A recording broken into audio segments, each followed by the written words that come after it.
Mami Musa wa toto vanatin. On y a des musiques. Amamu kasna amasena yemo. Atero logi eke. Proma bele wa uye wa o. Atero logi eke. Bele wa uye wa o. Atero logi eke. Proma bele wa uye wa ke. Atero logi eke. Bele wa uye wa o. Kwasi jamro jenasi. Atisi bele wa uye ywe. Okita masibo. Ite bele wa uye nyo.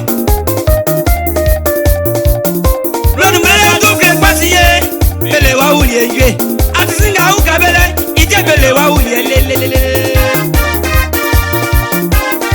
bele kwasi kwame bele wa ulie wa kuna mukolonge sibosa si misi bele wa ulie ywe ongo moasika ije bele wa ulie nyo semalele de bagona bele wa ulie ywe oge moasisro ije bele wa ulie lelelele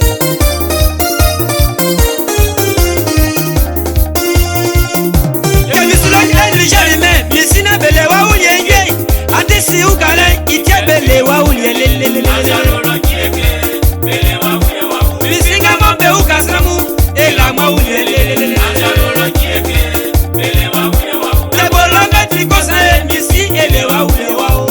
Atisinga ma ukabele ite ele wa ulie nyo. Ndakizikola misi le bai bosriki ama mukasrai ela mwaseo atekolo misi kwa sibrisi ama sena yema kekekolo emele bare gazimil amboni sambe ukale radiala misia usujano amboni sambe ukale papa lugu bakasa dit le général blé misi ngwangwaba autoritaire pour passer le banuma lauka mine kangwanyo isakolo kyangwa betie elewa unyenge tumanga abibele ije elewa unyenyo totabaga eseke elewa unyenye abigala tati rozuye mimo elewa unyele lewale kwasi trafo elewa unyenye lewale gamle takute elewa unyele Thank you, and music.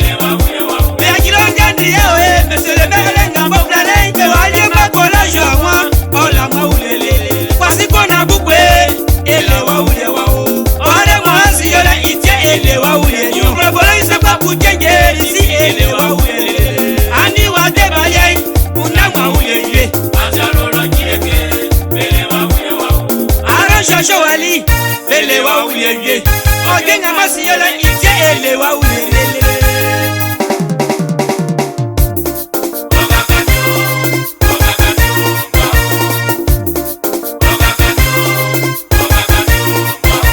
uselio wanyo nyabenga besa kemlesi amumla ekangwai wale bomi nyemwe amuma ekangwai bela ni kamu amumla esablei benga besa kemlesi amumla ekangwai ea etumi nyemwe amumla ekangwai isile kona kwa kuye amumla ekangwai bewale luku kwasiye yolenga ngoflelei iyile tati ko uswe amumla ekangwai afokolole shafu kwatoe yolenga ngoflelei iyile mami moisa yolenga ngofleyo uselio ngwani